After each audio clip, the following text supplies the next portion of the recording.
اعوذ باللہ من الشیطان الرجیم بسم اللہ الرحمن الرحیم۔ تمام پیارے دوستو السلام علیکم۔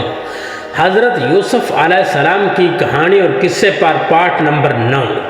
جب زلیخا نے مصر کی تمام عورتوں سے کہا کہ یقیناً میں ہی اسے اپنی طرف مائل کرنا چاہتی تھی مگر یہ بچا رہا، لیکن جو کام میں اسے کہتی ہوں نہ کرے گا تو یا تو قید کر دیا جائے گا اور ذلیل و خوار ہوگا، اور اگر یہ وہ کام نہ کرے گا جو میں اسے کہتی ہوں تو قید کر دیا جائے گا اور ذلیل ہوگا۔ یوسف نے دعا کی کہ پروردگار جس کام کی طرف یہ مجھے بلاتی ہیں اس کی نسبت مجھے قید پسند ہے۔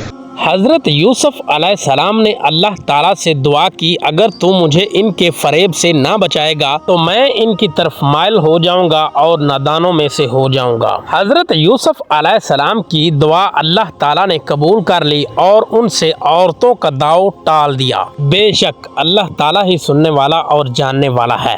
پھر باوجود اس کے کہ وہ لوگ حضرت یوسف علیہ السلام کی بے گناہی دیکھ چکے تھے اور عزیز مصر پوتی فار کی رائے بھی یہی ٹھہری کہ یوسف کو قید میں ڈال دیا جائے، لیکن یہ قید حضرت یوسف علیہ السلام کے لیے ذلت نہیں، دعوت دین کا ایک بہت بڑا مرکز بن گیا۔ روایات میں آتا ہے کہ جب حضرت یوسف علیہ السلام قید خانے میں داخل ہوئے تو وہاں دو آدمی آپس میں جھگڑ رہے تھے، کوئی سختی سے گالی دے رہا تھا اور کوئی جھگڑ رہا تھا۔ ماحول میں نفرت اور بد کلامی پھیلی ہوئی تھی۔ حضرت یوسف علیہ السلام نے جیل کے قیدیوں کا یہ منظر دیکھ کر فوراً نرمی اور وقار سے فرمایا، یہ جگہ تمہارے لیے ایک آزمائش ہے، یہاں غصہ نہیں صبر سے کام لینا چاہیے۔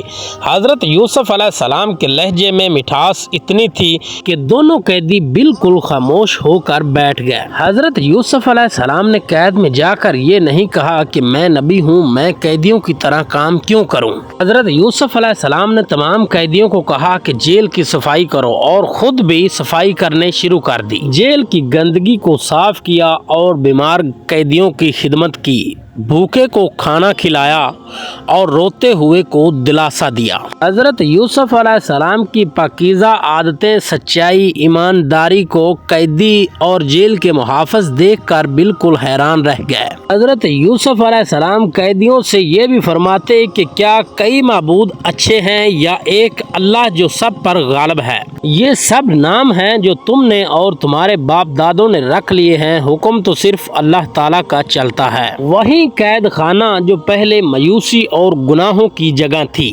ذکر الہی اور ہدایت کا مرکز بننے لگا، اور اسی دوران دو قیدی داخل کیے گئے جیل میں حضرت یوسف علیہ السلام کے ساتھ، جنہوں نے اپنے بادشاہ کو زہر دے کر مارنے کی کوشش کی اور بادشاہ نے ان دونوں کو زندان میں ڈال دیا۔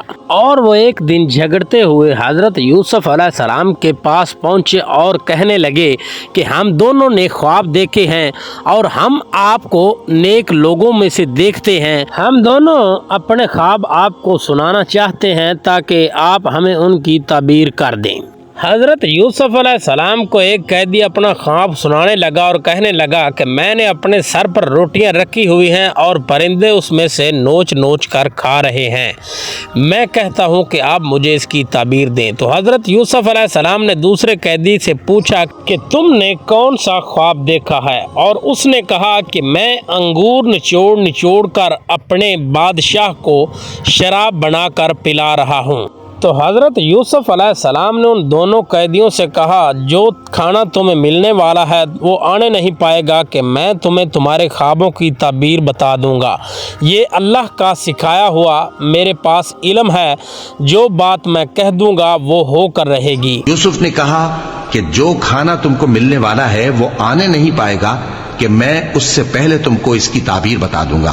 اور حضرت یوسف علیہ السلام نے ان قیدیوں سے کہا کہ جو لوگ اللہ پر ایمان لانے والے نہیں ہیں میں نے ان کا مذہب چھوڑ دیا ہے۔ جو لوگ اللہ پر ایمان نہیں لاتے اور آخرت کا انکار کرتے ہیں میں نے ان کا مذہب چھوڑ دیا ہے، اور میں اپنے باپ دادا حضرت ابراہیم علیہ السلام، اسحاق اور یعقوب علیہ السلام کے مذہب پر چلتا ہوں۔